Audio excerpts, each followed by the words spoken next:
আসসালামু আলাইকুম। আজকে কথা বলবো বাংলাদেশের জামায়াতে ইসলাম ও শিবিরকে নিয়ে।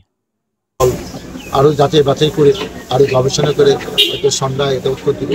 আমি আমার জায়গা থেকে বললাম যে আমার এই নির্বাচনে অনেক প্রশ্ন আছে, আমি আসলে এই মুহূর্তে স্পষ্ট করে কোনো কমেন্ট করতে পারছি না। ডাকসুর ডালিম যাচ্ছে পাল্লাতে, কিভাবে?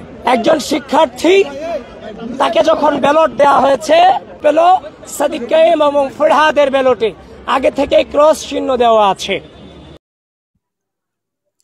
বোঝানোর স্বার্থে ভিডিওটি দেখুন।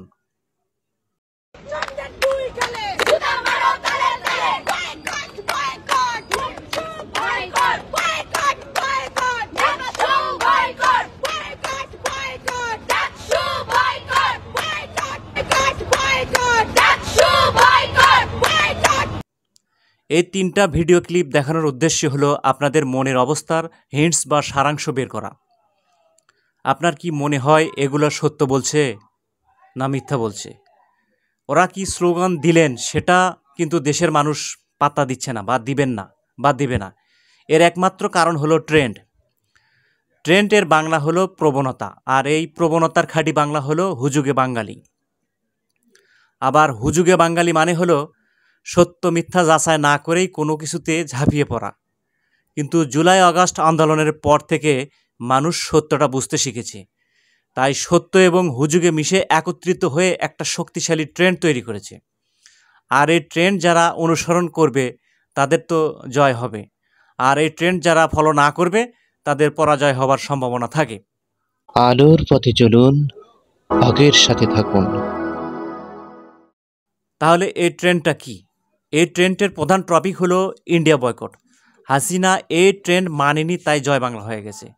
শুধু তাই নয়, ভারতের প্রতি বাংলাদেশের মানুষের ঘৃণা জন্মের একমাত্র কারণ এই হাসিনা খাতুন এবং ওর ভারত প্রীতি এবং ভারতের আধিপত্য আর মুসলমানদের ওপর জুলুম নির্যাতন, টর্চার, মিথ্যা মামলা, জঙ্গি নাটক এবং নানা অন্যায়ে অতিষ্ঠ হয়ে মানুষ ইন্ডিয়াকে বয়কট করেছে।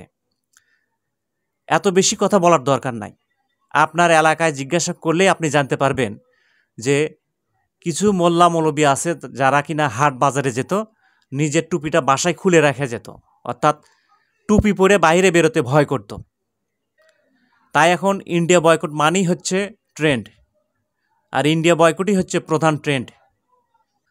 বাংলাদেশের প্রায় সব মানুষই, অর্থাৎ নিষিদ্ধ আওয়ামী লীগ ব্যতীত সবাই এই ট্রেন্ড মানে। এখন এই অবস্থায় ভারত প্রীতি বা আওয়ামী লীগ প্রীতি মানে হলো বর্তমান ট্রেন্ডকে অমান্য করা। অমান্য করলে পরাজিত হতে হয়। রাজনীতি করা হয় দেশ ও দেশের মানুষের জন্য। এখন দেশের মানুষের ট্রেন্ড যদি আপনি না মানেন, তবে দেশের মানুষ মনে করবে যে আপনারা নিজের পকেট তাজা করার জন্য রাজনীতি করতে এসেছেন। এদেশের মানুষ চায় না নিষিদ্ধ আওয়ামী লীগ বা এদের লোকজন বা নেতারা বিভিন্ন দলের মধ্যে মিশে রাজনীতি করুক বা মিশে থাকুক। এটা বর্তমান ট্রেন্ডের অংশ নয়, বরং বর্তমান ট্রেন্ডের বিরোধিতা করা। আমি কোনো দলের নাম বলছি না বা বলবো না। আমি না বললেও দেশের মানুষ ঠিকই বুঝে নেবে ট্রেন্ড কারা অমান্য করছে, কোন দল নৌকো ভাড়া করে নিজের দলে রাখছে, কোন দলের লোক চাঁদাবাজি করছে, কারা সন্ত্রাস করে, কারা অন্যায় জুলুম করে। এই যে দেখুন, মাদ্রাসা থেকেও চাঁদা তোলা বাদ যায়নি। হাটঘাট মাঠের পর এবার মসজিদ মাদ্রাসার দিকে নজর পড়েছে চাঁদাবাজদের। মোহাম্মদপুরে চাঁদা না পেয়ে একটি মাদ্রাসার নির্মাণ কাজ বন্ধ করে দিয়েছে সন্ত্রাসীরা। সন্ত্রাসীদের তাণ্ডবে মাদ্রাসার নির্মাণ কাজ বন্ধ হয়ে গেছে। কিন্তু এই ট্রেন্ড পুঙ্খানুপুঙ্খভাবে মেনে চলে দাঁড়িপাল্লার লোকজন, এমনকি ছাত্র শিবির এই ট্রেন্ড সম্পূর্ণ মেনে চলে। তারা কখনো অন্যায় হতে দেয় না। তারা সবসময় ছাত্র অধিকার নিয়ে কথা বলে। তারা এমন কোনো অন্যায় কাজ করবে না, মানে তারা এমনভাবে নামাজ কালাম এবং ইমানের সহিত নিজেদেরকে পরিচালিত করে যে তাদের দ্বারা কোনো অন্যায় হওয়া সম্ভব না। তো বর্তমান ট্রেন্ডও তারা পুঙ্খানুপুঙ্খভাবে মেনে চলে, যার ফলে মানুষ বুঝতে পারছে যে আসলে কারা সঠিক কারা ব্যাঠিক। শিবির এই ট্রেন্ড মেনে চলার কারণে ডাকসুতে তারা জয়লাভ করছে। সুতরাং ডাকসু যে ট্রেন্ড মেনে যে ফলটা পাইছে, এরকম ফল দাঁড়িপাল্লাও পাবে ইনশাল্লাহ। কারণ জামায়াতে ইসলামে বেছে বেছে শুধু নামাজি ও ইমানদার মুসলিমদের নেওয়া হয়, অর্থাৎ এখানে মত দিতে পারবে সকল শ্রেণীর মানুষ, কিন্তু কোনো পদ নিতে গেলে তাদের ঈমান আকীদা সম্পূর্ণ মেনে চলতে হবে। প্রমাণ হিসেবে দেখেন এই ভিডিও। জামাতের জনসভা হয় না, কারণ তাদের সাথে জনগণ নেই, কারণ তারা যে ক্রাইটেরিয়া চলে জনসম্পৃক্ত তাদের পারবে না, কারণ আপনি তো সব অ্যালাউ করতেছেন না। আপনি জামাতের জনসভা হয় না, কারণ তাদের সাথে জনগণ নেই, কারণ তারও যে দুইটা দল, একটা পতিত আর একটা যে আছে, তারা তো মহাসমুদ্র, এটা সাপ, ব্যাং, কুচিয়া, বোয়াল মাছ, শিং মাছ সবই থাকে। আর আপনি একটা ভালো পুকুর বানান যে এখানে এই মাছ বাইসে বাইসে ছাড়ুন, ওই বাসা কয়টা থাকবে ওইটাই করলি সব।